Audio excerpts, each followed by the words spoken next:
Today's sermon is entitled "The Emperor Has No Clothes," exposing the naked truth.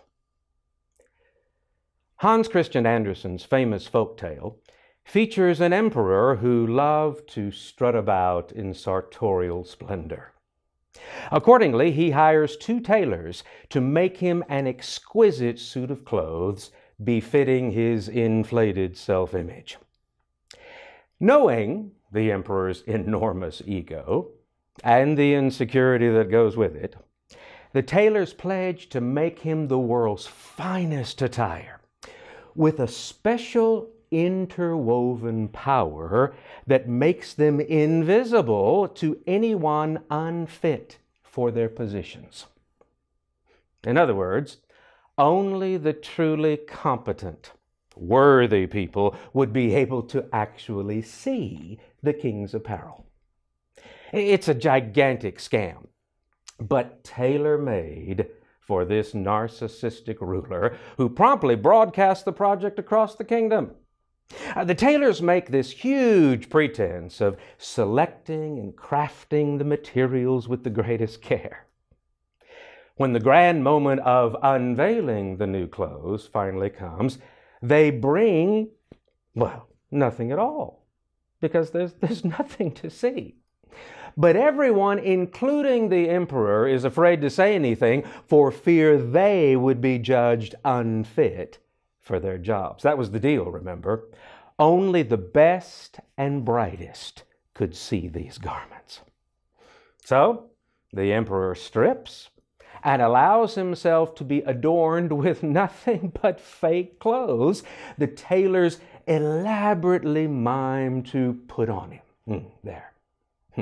He remains naked as a jaybird, but he won't admit it, and neither will anyone else, lest they be branded as incompetent boobs. So, out he goes in public in his birthday suit, with everyone feigning admiration for his magnificent new clothes.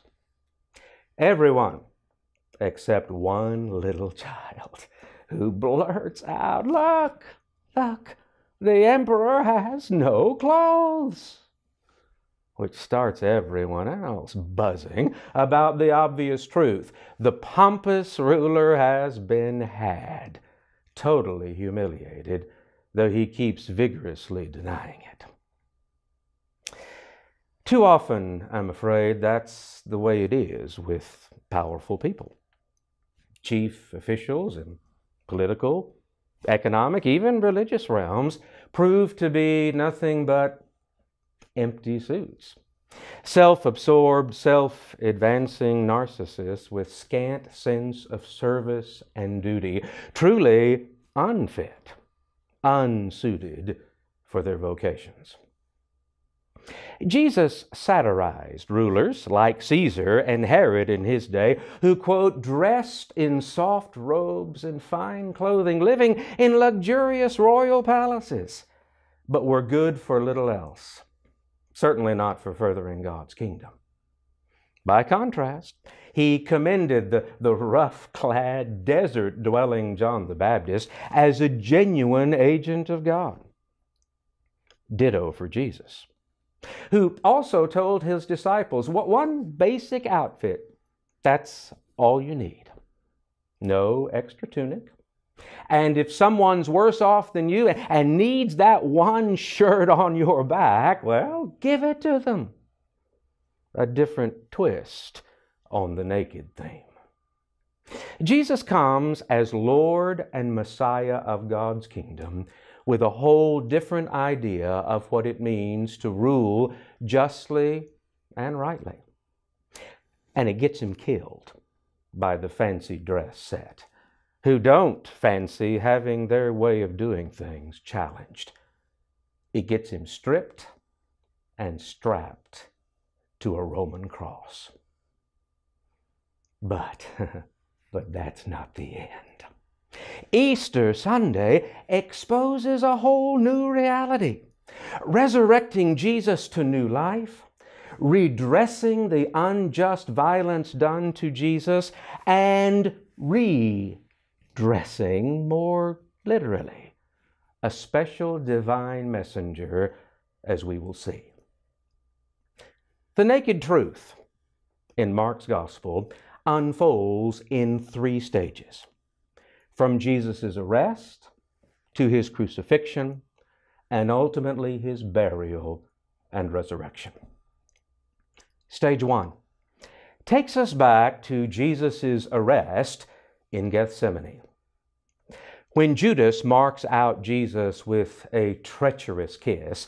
The sword and club-wielding guards take Jesus into custody and lead him away. And what do his disciples do? All of them deserted him and fled, Mark tersely states. They all abandoned Jesus and hightail it as fast as they can, lest they too be arrested. One follower, however, almost doesn't make it away. Only Mark, among the gospel writers, reports a mysterious young man on the scene. We don't know his name or anything about him other than he's a young adherent of Jesus. And he's a tad slow to take off, allowing the guards to grab at him but not successfully nab him. It's a strange scene.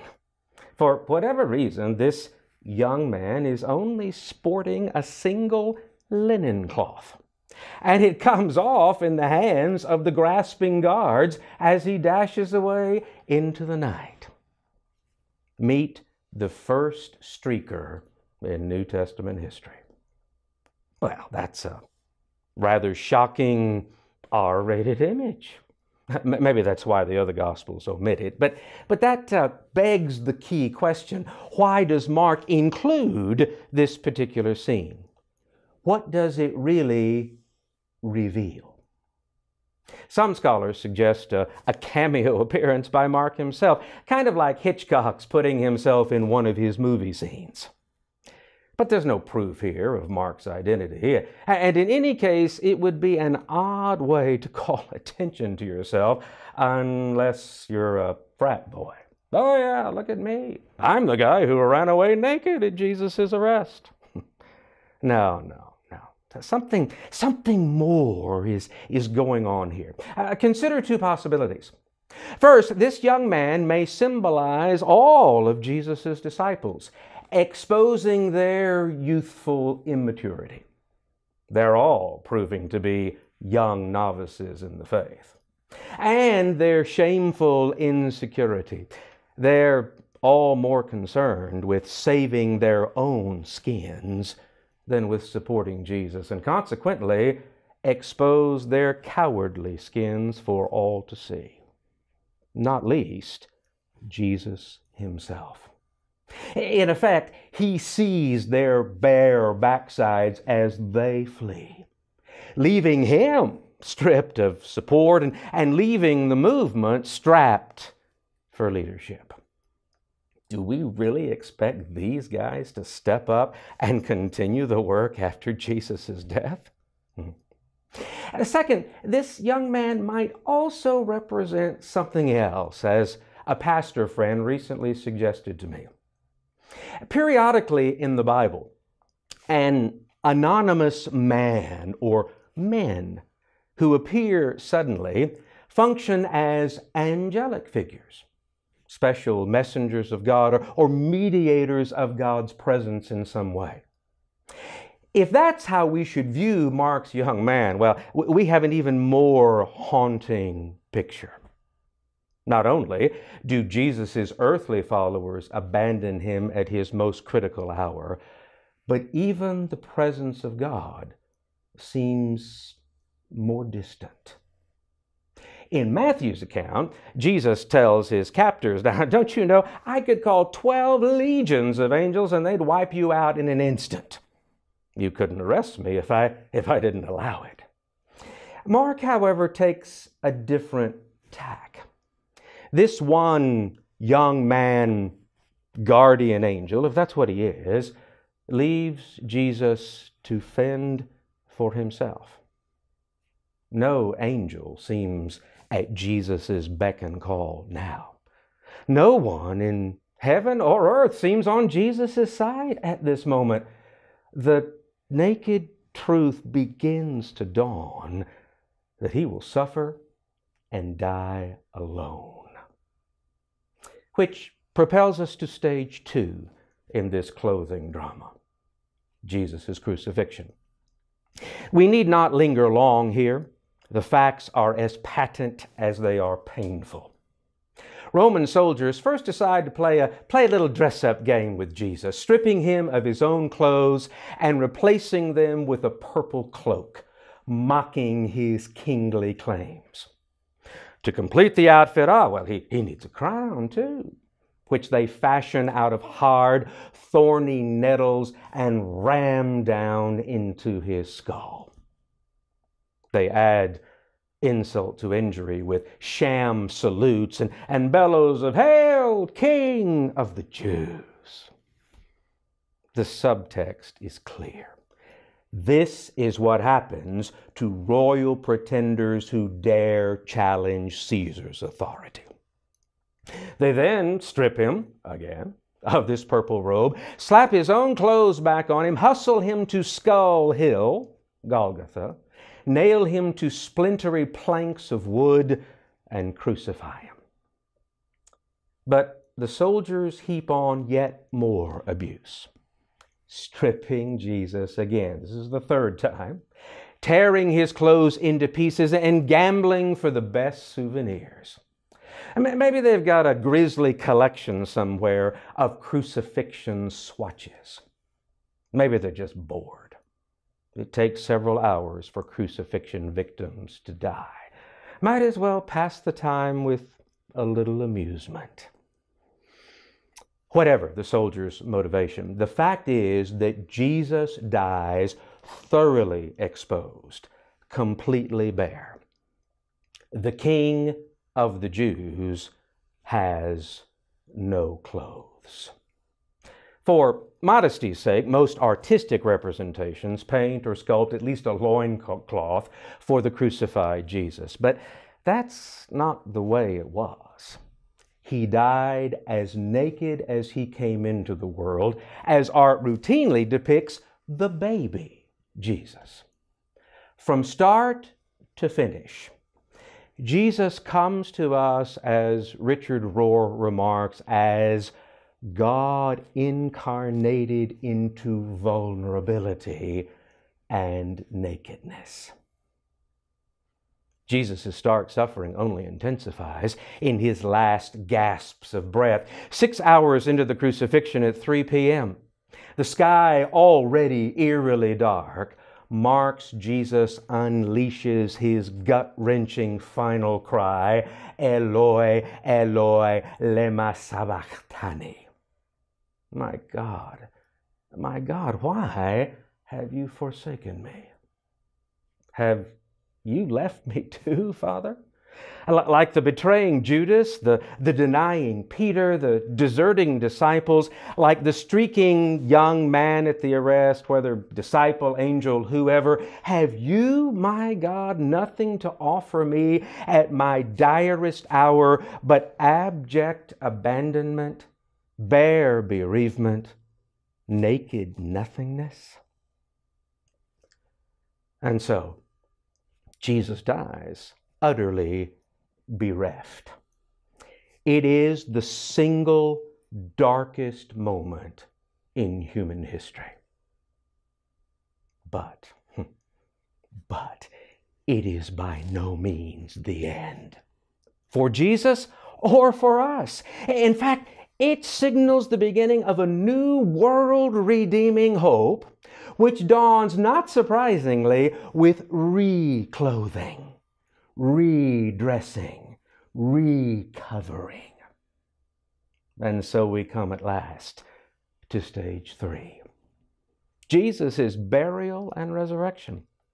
Amazingly, one Joseph of Arimathea, a member of the supreme Jewish court, no less, asks Pilate for Jesus' body to give it a decent burial.